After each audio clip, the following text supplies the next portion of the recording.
सुबह के 4 बजे निधि अभी सोई ही थी कि डोरबेल बजी। आंखें बंद थी। शरीर थका हुआ था, लेकिन दिमाग को पहले से पता था आज सास ससुर आने वाले हैं। घंटी दूसरी बार बजी तो उसने बिना आंखें खोले ही समझ लिया आ गए। उसका बिल्कुल मन नहीं था उठने का। पूरी रात वह जागती रही थी। शाम से ही उसने सास ससुर के आने की तैयारी शुरू कर दी थी। पहले उनका कमरा साफ किया, फिर अलमारी ठीक की, बिस्तर बदला, तकियों के कवर बदले, एकदम फ्रेश चादर बिछाई, पानी की बोतल रखी, बाथरूम साफ किया। फिर सोचा सुबह जल्दी उठना पड़ेगा तो किचन का भी थोड़ा काम निपटा दें। इस सब में कब रात के 1 बज गए उसे खुद पता नहीं चला। अब मुश्किल से 3 घंटे की नींद मिली थी और अब ये सुबह घंटी तीसरी बार बजी तो उसने धीरे से आंखें खोली। उठकर बैठी। सिर भारी लग रहा था। एक पल को सोचा काश आधा उठ जाए, लेकिन वह जानती थी ऐसा नहीं होगा। मन मारकर वह उठी, दुपट्टा ठीक किया और दरवाजे की तरफ बढ़ गई। दरवाजा खोला तो सामने सास ससुर खड़े थे। थके हुए जरूर थे, लेकिन चेहरे पर घूमने की कोशिश साफ दिख रही थी। निधि ने झुककर तुरंत उनके पैर छुए। आ गए माँ जी? बाबूजी? हाँ बहू, बहुत थक गए, सास अंदर आते हुए बोली। निधि ने जल्दी से उनका सामान अंदर किया। अभी वह बैग रख ही रही थी कि सास की आवाज आई। बहू, बाथरूम में गीजर ऑन किया है कि नहीं? बिना गर्म पानी से नहाए थकान नहीं उतरेगी। अभी करती हूँ माँ जी। वह तुरंत बाथरूम की तरफ भागी। गीजर ऑन करके वापस आई ही थी कि ससुर जी बोले, बहू जरा कड़क चाय बना दो, नहाने के बाद चाय पीऊंगा। जी बाबूजी। वह तुरंत किचन में गई। दूध निकाला, पानी डाला, चाय पत्ती डाली और पतीला गैस पर चढ़ा दिया। इतने में सास फिर बोली, और सुन बहू, गंदे कपड़े एक बाल्टी में डाल दे, बाद में धोने पड़ेंगे। जी माँ जी। वह एक साथ दो काम करने लगी।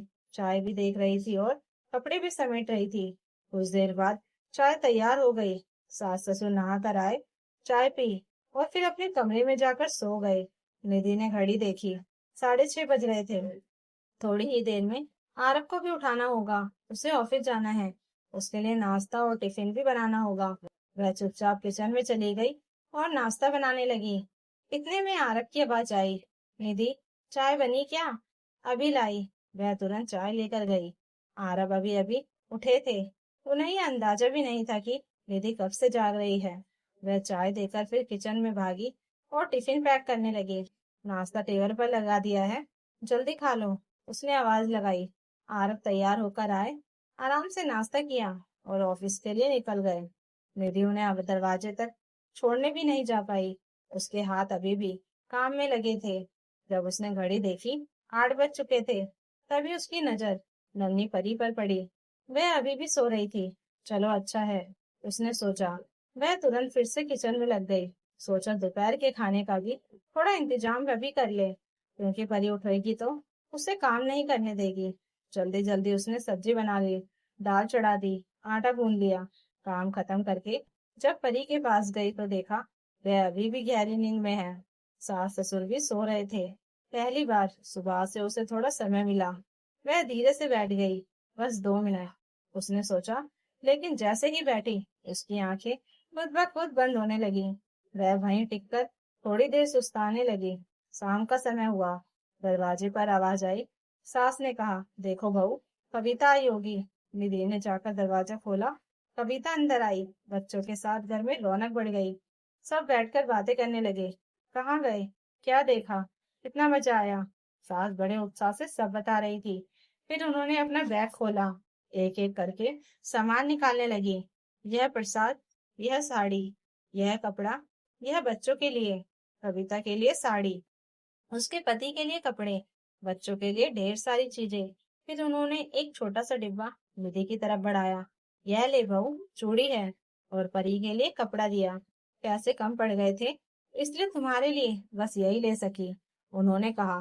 फिर एक और डिब्बा देते हुए बोली, यह अपनी माँ को दे देना, प्रसाद के साथ खाली हाथ मत देना। निधि ने चुपचाप सब ले लिया। उसने ध्यान से देखा, ना कोई मिठाई, ना कोई खास चीज, बस साधारण चूड़ियां। उसने धीरे से पूछा, माँ जी, आपने तो कहा था कविता दीदी ने टिकट के पैसे दिए थे और यात्रा खर्च भी। सास एक पल को रुक गई। हाँ, दिया था। उन्होंने नजरें बचाते हुए कहा। उनके चेहरे पर हल्की झेप साफ दिखाई दे रही थी। निधि कुछ नहीं बोली, बस हल्का सा मुस्कुरा दी। लेकिन उसके मन में सब साफ हो चुका था। निधि के लिए यह सब कोई नई बात नहीं थी। शादी को 4 साल हो गए थे, और इन 4 सालों में उसने यही देखा था कि हर तीसरे चौथे महीने सास ससुर कहीं ना कहीं घूमने जरूर जाते थे। कभी पास, कभी दूर, लेकिन जाते जरूर थे। और हर बार वही बात, बेटी ने टिकट कराया है। शुरू शुरू में निधि को लगा था कि सच में कविता अपने माँ बाप का ख्याल रखती होगी।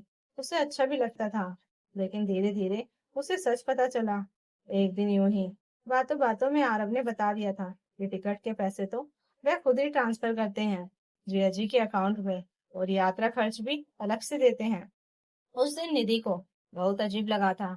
मतलब साफ था, उसे घर संभालने के लिए छोड़ दिया जाता था और बाकी लोग आराम से घूमने चले जाते थे। और जब वापस आते तो बेटी और उसके ससुराल वालों के लिए ढेर सारे तोहफे।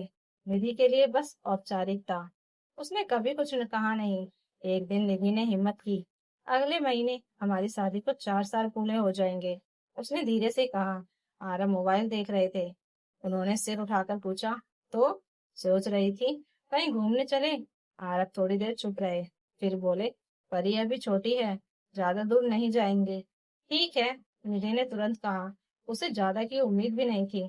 चलो, पास में ही कहीं चलते हैं। आरब बोले, पूरी चलते हैं, 3-4 घंटे का ही रास्ता है। निधि के चेहरे पर हल्की सी मुस्कान आ गई। और मम्मी पापा, दीदी जिया जी से भी पूछ लेते हैं, आरब ने कहा। निधि ने तुरंत कहा, नहीं। आरब ने उसकी तरफ देखा। इस बार सिर्फ हम तीनों। आरब कुछ पल उसे देखते रहे। यह हमारा दिन है, निधि ने धीरे से कहा। कमरे में हल्की सी चुप्पी हो गई। फिर आरब ने सिर हिलाया। ठीक है। उन्होंने मोबाइल उठाया और ऑनलाइन टिकट देखने लगे। कुछ ही देर में टिकट बुक भी हो गई। निधि चुपचाप उन्हें देखती रही। उसके चेहरे पर जो सुकून था, वह शायद पहले कभी नहीं था। दिन गुजरते गए। पूरी जाने की तारीख धीरे धीरे पास आने लगी। निधि अंदर ही अंदर खुश थी, लेकिन थोड़ा डर भी था। माँ जी क्या कहेंगी, दीदी को पता चला तो। लेकिन इस बार उसने तय कर लिया था, वह पीछे नहीं हटेगी। एक दिन दोपहर का समय था। सास अपने कमरे में थी, परी खेल रही थी और निधि किचन में काम कर रही थी। तभी दरवाजे पर आवाज आई, अरे भाभी, दरवाजा खोलो। कविता आई थी। निधि ने दरवाजा खोला। आओ दीदी। कविता अंदर आई, हमेशा की तरह तेज और खुली हुई। क्या कर रही हो? बस काम। दोनों बैठकर बातें करने लगी। कुछ देर बाद निधि ने सोचा, अब बता ही देती हूँ। दीदी, उसने धीरे से कहा, अगले हफ्ते हमारी शादी को 4 साल हो जाएंगे। अच्छा? कविता खुश होकर बोली, तो हम लोग पूरी जाने का सोच रहे हैं। इतना सुनते ही कविता के चेहरे पर खुशी आ गई। अरे वाह, बहुत अच्छी बात है। बच्चों की भी छुट्टी है, मम्मी पापा भी फ्री हैं, बहुत मजा आएगा। निधि एक पल को चुप रही, फिर धीरे से बोली, नहीं दीदी, इस बार सिर्फ हम जा रहे हैं। कविता का चेहरा बदल गया। मतलब? मतलब मैं, आरव और परी। अच्छा। उसकी आवाज अब ठंडी हो चुकी थी। मुझे तो एक बार के लिए छोड़ भी दो भाभी, लेकिन मम्मी पापा को घर में अकेला छोड़कर तुम लोग घूमने जाओगे? निधि ने शांत रहने की कोशिश की। दीदी, आप भी तो अपनी एनिवर्सरी पर गई थी, तब तो मम्मी पापा को साथ नहीं ले गई थी। कविता तुरंत बोली, तुम मेरे घर के मामले में मत बोलो भाभी। निधि ने पहली बार सीधे कहा। तो दीदी, आप मेरे घर के मामले में कैसे बोल सकती हैं? कविता अब थोड़ी तेज हो गई। भाभी, बात घुमाओ मत। घर खाली छोड़ना ठीक नहीं होता, चोरी का डर होता है। निधि ने गहरी सांस ली। दीदी, पिछले 4 साल से क्या हो रहा है? कविता चुप हो गई। हर बार मम्मी पापा घूमने जाते हैं और मैं घर पर रहती हूँ। तब आपको कभी नहीं लगा कि घर की पहरेदारी कौन कर रहा है? निधि की आवाज शांत थी, लेकिन शब्द सीधे दिल पर लग रहे थे। कविता के पास जवाब नहीं था। फिर भी उसने धीरे से कहा, तुम बहू हो, यह तुम्हारी जिम्मेदारी है। दीदी ने पहली बार बिना झिझक जवाब दिया। बहू हूँ तो क्या इंसान नहीं हूँ? क्या मेरी कोई इच्छा नहीं हो सकती? 4 साल में एक बार भी किसी ने नहीं कहा कि चलो निधि, तुम भी साथ चलो। तभी सास बाहर आ गई। चुप हो जा बहू, उन्होंने तेज आवाज में कहा। निधि चुप तो हो गई, लेकिन इस बार उसकी आंखों में डर नहीं था। तुझे तो हमारे घूमने से जलन होती है, सास बोली, माँ जी, जलन नहीं है। निधि ने शांत स्वर में कहा, अगर घर की पहरेदारी इतनी जरूरी है तो क्या ये जिम्मेदारी सिर्फ मेरी है? इस बार आप लोग रह लीजिए, अगली बार मैं रह लूंगी। कविता तुरंत बोली, मैं क्यों रहूं? निधि ने उसी की बात उसे वापस लौटा दी। बस यही तो मैं पूछ रही हूँ दीदी। कमरे में अचानक सन्नाटा छा गया। सास और कविता एक दूसरे को देखने लगे। उन्हें पहली बार एहसास हुआ कि बहू गलत नहीं कह रही। निधि वहीं खड़ी थी। पहले वह हर बात चुपचाप सह लेती थी, लेकिन आज उसने बिना झगड़े, बिना ऊंची आवाज के अपने मन की बात कह दी थी। कुछ देर बाद सास ने धीमे स्वर में कहा, जाओ, घूम आओ, अकेले ही। उनकी आवाज में हल्की नाराजगी जरूर थी, लेकिन पहले जैसा हुक्म नहीं था। निधि ने उनकी तरफ देखा और धीरे से बोली, आज समझ आया माँ जी, आपकी नजर में मेरी जगह बस घर संभालने वाले की थी, परिवार के सदस्य की नहीं। सास कुछ कहना चाहती थी, पर शब्द नहीं मिले। कविता भी अब शांत थी। उसे भी महसूस हो गया था कि जो बात वह निधि से कह रही थी, वही बात जब खुद पर आई तो उसे अच्छी नहीं लगी। माहौल अब पहले जैसा नहीं था। गुस्से की जगह एक अजीब सी चुप्पी थी, जिसमें सब कुछ साफ समझ आ रहा था। निधि हल्की मुस्कान के साथ अपने कमरे में चली गई। उसने अलमारी से बैग उतारा और धीरे धीरे कपड़े रखने लगी।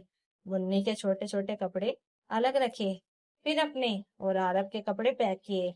उसके चेहरे पर सुकून था, जैसे वह सिर्फ यात्रा की तैयारी नहीं कर रही थी, बल्कि अपनी छोटी सी खुशी को पहली बार अपने लिए बचा रही थी।